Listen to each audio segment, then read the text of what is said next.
ಏನು ವಿಶೇಷತೆ ಅಂತಂದರೆ ಈ ವಿಡಿಯೋನ ಕೊನೆಯವರೆಗೂ ಎಂಡಲ್ಲಿ ನೋಡಿ, ವೆರಿ ಇಂಟ್ರೆಸ್ಟಿಂಗ್ ಕತೆ ಇದೆ.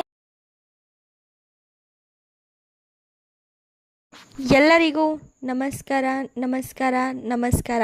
ಸಂಚಾರಿ ಎಂಬ ಯೂಟ್ಯೂಬ್ ಚಾನಲ್ಗೆ ಸ್ವಾಗತ ಸುಸ್ವಾಗತ.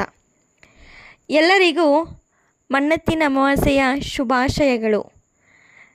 ಹೇಳ್ಬೇಕಂದ್ರೆ ಆ್ಯಕ್ಚುಲಿ ರೈತ ಮಣ್ಣು ಮತ್ತು ಎತ್ತುಗಳ ನಡುವೆ ಇರುವ ಅನನ್ಯ ಅವಿನಾಭಾವ ಸಂಬಂಧದ ಒಂದು ಸಂಕೇತವಾಗಿದ್ದು, ಎತ್ತು ಭೂಮಿ ಇಲ್ಲದೆ ರೈತನ ಬದುಕು ಕೂಡ ಇರುವುದಕ್ಕೆ ಸಾಧ್ಯವಿಲ್ಲ.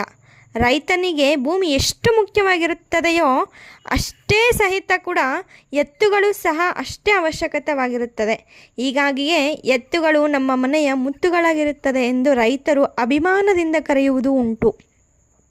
ವರ್ಷ ಪೂರ್ತಿ ರೈತನ ಹೆಗಲು ಕೊಟ್ಟು ದುಡಿಯುವ ಎತ್ತುಗಳಿಗೆ ಕೃತಜ್ಞತೆ ಸಲ್ಲಿಸುವ ಹಿನ್ನೆಲೆಯಲ್ಲಿ ಮಣ್ಣೆತ್ತಿನ ಅಮಾವಾಸ್ಯೆಯನ್ನು ಆಚರಣೆ ಮಾಡಲಾಗುತ್ತದೆ.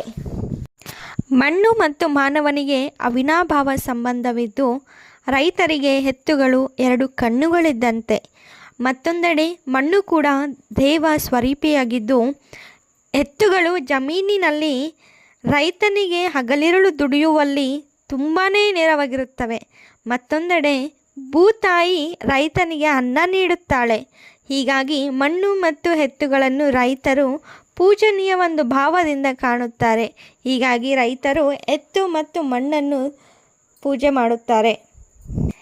ಈಗ ನಾವು ಮಣ್ಣೆತ್ತಿನ ಅಮಾವಾಸ್ಯೆಯನ್ನು ಹೇಗೆ ಆಚರಿಸ್ತಾರಪ್ಪ ಅಂತ ನೋಡಿ ತಿಳ್ಕೊಳ್ಳೋಣ. ಇವಾಗ ಗ್ರಾಮೀಣ ಭಾಗದಲ್ಲಿ ಹೊಳೆಯ ಅಥವಾ ಹೊಲದ ಮಣ್ಣನ್ನು ತರ್ತಾರೆ. ಆ ಮಣ್ಣನ್ನು ತಂದುಬಿಟ್ಟು ನೀರಿನಲ್ಲಿ ನೆನೆ ಹಾಕ್ತಾರೆ. ಅದಾದ ನಂತರ ಮನೆಯಲ್ಲಿಯೇ ಜೋಡೆತ್ತುಗಳನ್ನು ಮಾಡಲಾಗುತ್ತದೆ. ಜೋಡೆತ್ತಿನ ಜೊತೆಗೆ ಮೇವು ತಿನ್ನುವ ಒಂದು ಗ್ವಾದಲಿಯನ್ನು ಮಾಡಲಾಗುತ್ತದೆ. ಅದಾದ ಬಳಿಕ ಹಾಗೆ ತಯಾರಿಸಿದ ಮೂರ್ತಿಗಳನ್ನು ದೇವರ ಮನೆಯಲ್ಲಿಟ್ಟು ವಿಶೇಷ ಪೂಜೆ ಸಲ್ಲಿಸಿ ಅವುಗಳಿಗೆ ದೈವಿ ರೂಪದ ಒಂದು ದೈವಿ ಸ್ವರೂಪ ನೀಡುವ ಒಂದು ಕಾರ್ಯ ನೆರವಾಗುತ್ತದೆ. ಹೂಗಳಿಂದ ಅಲಂಕರಿಸಿ ಮನೆಯಲ್ಲಿ ಸಿಹಿ ಮಾಡಿ ನೈವೇದ್ಯ ಮಾಡಲಾಗುತ್ತದೆ. ಇನ್ನೂ ಕೆಲ ಪ್ರದೇಶಗಳಲ್ಲಿ ಏನು ಮಾಡ್ತಾರಪ್ಪ ಅಂತ ಕೇಳಿದರೆ, ಹೊಲಕ್ಕೆ ಹೋಗ್ತಾರೆ. ಹೊಲಕ್ಕೆ ಹೋಗ್ಬಿಟ್ಟು ಅಲ್ಲಿಯೂ ಕೂಡ ಮಣ್ಣೆತ್ತಿಗಳನ್ನು ಪ್ರತಿಷ್ಠಾಪಿಸಿ ಪೂಜೆ ಸಲ್ಲಿಸಿ ಕೂಡ ಅಲ್ಲಿಯೇ ಊಟ ಮಾಡಿ ಬರುವ ಪದ್ಧತಿ ಇದೆ.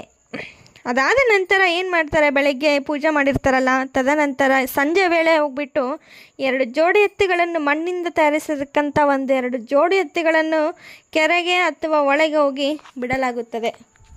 ಇಂಟ್ರೆಸ್ಟಿಂಗ್ ಕತೆಗಳನ್ನು ಕೇಳಲು ಮತ್ತು ನೋಡಲು ಬಯಸುತ್ತಿದ್ದರೆ ಮುಂದಿನ ವಿಡಿಯೋಗಾಗಿ ಕಾಯುತ್ತೀರಿ. ಆ್ಯಂಡ್ ಈ ವಿಡಿಯೋಗೆ ನೀವು ಪ್ಲೀಸ್ ಲೈಕ್ ಮಾಡಿ, ಶೇರ್ ಮಾಡಿ, ಸಬ್ಸ್ಕ್ರೈಬ್ ಮಾಡಿ ಆ್ಯಂಡ್ ಪಕ್ಕದಲ್ಲಿ ಕಾಣುತ್ತಿರುವ ಬೆಲ್ಲೈಕನ್ನ ಕ್ಲಿಕ್ ಮಾಡಿ. ಆ್ಯಂಡ್ ಎಲ್ಲರಿಗೂ ಧನ್ಯವಾದಗಳು ಈ ವಿಡಿಯೋ ನೋಡಿದ್ದಕ್ಕೆ.